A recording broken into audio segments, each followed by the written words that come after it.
अस्सलाम वालेकुम। मैं डॉक्टर रऊफ़ राना आपको खुश आमदीद कहता हूँ।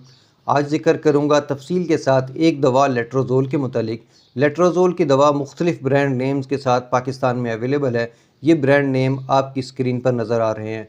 अगर आप कोई इनमें से कोई भी ब्रांड नेम इस्तेमाल कर रहे हैं या कोई भी आपके जो जानने वाले हैं ये कोई दवा इस्तेमाल कर रहे हैं तो ये वीडियो आपके लिए है।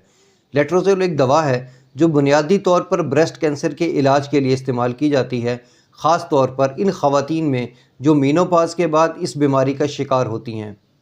ये दवा एरोमाटेज इन्हिबिटर के नाम से जानी जाती है और इसका बुनियादी काम जिस्म में एस्ट्रोजन हार्मोन की सतह को कम करना होता है, जो कुछ किस्म के ब्रेस्ट कैंसर के बढ़ने में मददगार होते हैं।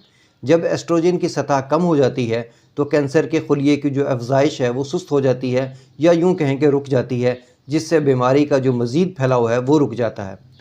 लेट्रोज़ोल को अक्सर ब्रेस्ट कैंसर की इब्तदाई जो स्टेज है उसमें इस्तेमाल किया जाता है, ख़ास तौर पर उन ख़वातीन के लिए जिनका इलाज पहले सर्जरी से हो चुका हो, कीमोथेरेपी से हो चुका हो या रेडिएशन के ज़रिए हो चुका हो। इसके अलावा ये दवा इन मरीज़ों में भी तजवीज़ की जाती है जिन्हें पहले जो कीमोथेरेपी है वो दी जा चुकी हो लेकिन मज़ीद इलाज की ज़रूरत हो, उनमें इस दवा का इस्तेमाल करवाया जाता है। जिन्हें ब्रेस्ट कैंसर का मर्ज़ दोबारा लाहक हो चुका हो या वो कैंसर दूसरे अज़ा तक फैल चुका हो, तब भी इस दवा का इस्तेमाल करवाया जाता है। ये दवा कुछ ख़वातीन में बांझपन के इलाज के लिए भी इस्तेमाल की जाती है, ख़ास तौर पर इन ख़वातीन के लिए जो पॉलीसिस्ट ओवरी सिंड्रोम का शिकार होती हैं और उनको कुदरती तौर पर जो उनको प्रेग्नेंट होने में, कंसीव करने में मुश्किलात का सामना करना पड़ता है, उनमें भी इस दवा का इस्तेमाल करवाया जाता है। ये दवा लेट्रोज़ोल जो बैज़ादानी है उसको मुतहर्रिक करने में मदद देता है, जिससे प्रेगनेंसी के जो इम्कानात हैं वो बढ़ जाते हैं। आम तौर पर इस गोली की शक्ल में ही अवेलेबल होती हैं, कोई गोल गोली की शक्ल में अवेलेबल होती है, कोई थोड़ा सा लॉन्ग जो होती है उस शेप में अवेलेबल होती है। ये दिन में एक बार डॉक्टर की हिदायत के मुताबिक खाने के साथ दी जा सकती है। इसको चबाने से ग्रेज़ करना चाहिए, वैसे ही निगल लेना चाहिए। इस दवा का जो दौरानिया है वो कितनी देर तक दवा का इस्तेमाल करना है वो मरीज़ की हालत पर मुनहसर होता है। कुछ मरीज़ों को तो कई कई साल तक भी इसका जो इस्तेमाल है वो जारी रखना पड़ सकता है, ख़ास तौर पर अगर कैंसर के दोबारा होने का ख़तरा हो, तब इस दवा का इस्तेमाल बहुत देर तक इस्तेमाल किया जा सकता है।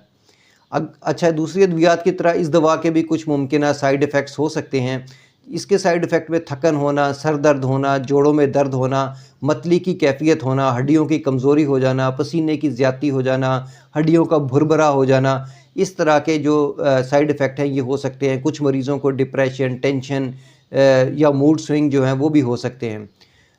ये कोई कुछ दिनों तक अगर ये साइड इफ़ेक्ट ना ख़त्म हो या सीवियर किस्म की शक्ल इख्तियार कर दें तो फ़ौरन अपने डॉक्टर से ज़रूर रब्ता करना चाहिए। कुछ अद्वियात के साथ इसके इंटरेक्शन भी हो सकते हैं या ऐसी अद्वियात जो हार्मोन्स को, निज़ाम को मुतासर करती हैं, जैसा कि प्रीमोलेट एन हो गया, ऐसी अद्वियात के साथ इसके इंटरेक्शन हो सकते हैं।